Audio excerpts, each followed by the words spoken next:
Welcome back to TechCrunch Disrupt NYC 2015. I am here with a man named Justin. He's the co-founder and CEO of Hinge, I believe. Yes, that's correct. And it's a great time to talk because you're sick, I'm nauseous, and the internet is down. So this is literally the best possible moment to do this little interview. Now, for people who don't know, what is Hinge in a nutshell? We're an app that helps you meet people through your friends for dating. So friends of friends, the types of people that you would meet at a house party or a dinner or a wedding. So it's more tailored than other applications out there because there's a lot of dating apps in the market right now. That's right. It's curated based on your social network. So really trying to reflect that real life process of how most people meet, and it has the accountability and transparency that you would have. So how is that really engendered? Because I know a lot of really bad people, and I have like 1,500 Facebook friends because Facebook is useless. So fundamentally, it won't filter that well for me, I wouldn't think. Yeah, but it's not useless. So, I mean, you are friends with those 1,500 people. Absolutely not. Well, I'm friends with them. Well, right, but all I mean is that you selected those 1,500 people to friend on Facebook and not another 1,500 people. So that actually says something about you. So even if they're not your best friend, there's a lot of research to say that the strength of weak ties, the ability to essentially connect through your acquaintances, is how most relationships form. So essentially you've taken what people did offline, hey, meet my friend, and put it into an application format. Right, and it wasn't necessarily, hey, meet my friend, or having matchmakers, but it's a lot of times just meeting at that house party or that dinner where it was a friend's friend who showed up. But it wasn't necessarily a setup, which if everyone set up their friends, we wouldn't need to exist. Well, everyone should get on that immediately. No. Right. Well, so how much more successful are users on Hinge than, say, Tinder? Well, so when you have that social connection, people are about 4 to 5 times as likely to like one another. And not only that, but we don't have a lot of the stuff that you'll see on other apps where people will treat each other rudely or inappropriately, or just in a world in which you didn't have that level of transparency. And that's predicated on the Facebook connections and your social graph. That's right. So because, let's say we both know Jackie, and then I'm a horrible person to you, you can tell her. That's right. Right. It goes and that actually works. People aren't horrible. It actually works. I think we've had less than a dozen, over the entire lifetime of Hinge, less than a dozen complaints about people being inappropriate. And the app is different because it only brings me a few matches at like noon. Is that correct? We actually we'll give them to you throughout the day. But okay. We sort of, as we find people that we think would be good for you, we put them in your batch, and it can be 10 to 20 people per day. Okay, but Tinder you can just swipe for like literally a century and a half.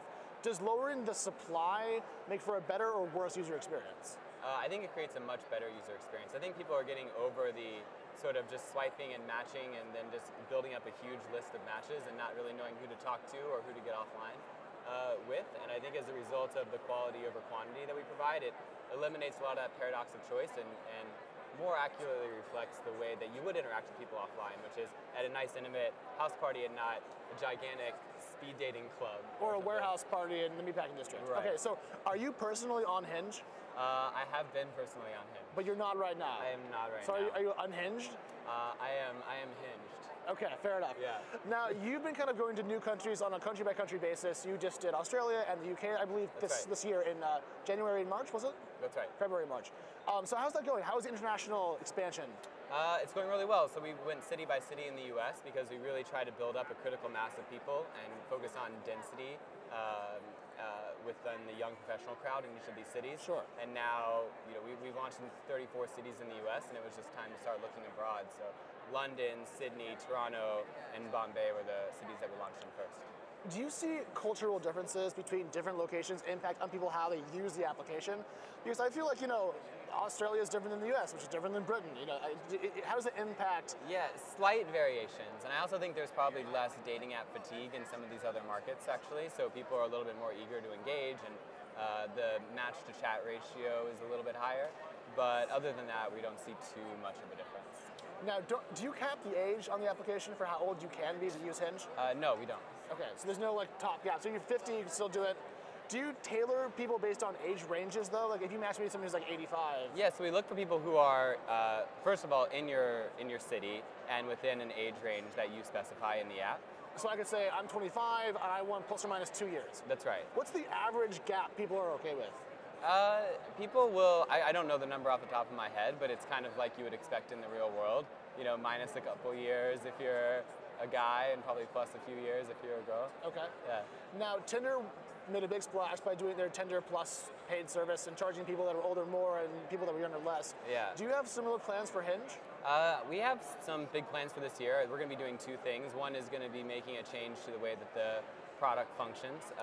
It's a big new feature, really focusing on helping people interact after they match, which I can't talk about yet. Are you sure you don't want to tell everyone right now? I know. I would love to, but I cannot. Does it help me get from the app to the real world? That's exactly what we're focused on. It's a conduit off app. Yeah. Interesting. Now, how do you do that? Well, how might you encourage that sort of behavior? In one sense, we've already created really fertile ground for that because of the social connection. Because people are willing to say, I know this person's last name, I know where they went to school, I know who our mutual friends are. They're willing to move offline really, really quickly without a whole lot of back and forth. Do you guys ever see yourself going into the dating space? Like, all right, you guys match, like each other, here's a suggested bar to go to or suggested restaurant or hotel. It's possible for us to move into something like that, and we've explored that kind of thing. We look for things that are scalable and easy to do. We allow people to express themselves how they want to express themselves by which venue they're going to choose to go out on a date. So we try not to get too heavy-handed in that respect. And we actually don't find that that's the main issue for people. I mean, more the issue is scheduling and availability and that kind of thing, and not so much, I don't know where to go. Have you thought about integrating like people's Google calendars into the app to suggest like, you guys are both free Thursday at 4? Yeah, I mean, a good number of people use Google Calendar, but not everyone uses Google Calendar. Well, you can integrate with also iCal, and I mean, Outlook. No, totally. It's something we've looked at. It's probably not something that we're going to pursue right now, but you're on the right track. So one thing I've always thought that's odd about dating apps is like once you get good at using them, you find someone and you date them and you use the app less. That's right. So but then you tell your friends more. So I was just talking with one of my friends who founded one of the other startups here, and he was just saying, I'm your biggest advocate because I met my girlfriend on Hinge. Do you want to shout out their startup? Yeah, well, he's actually up next. I guess I just blew him up, but it's Chris from Mike. Awesome.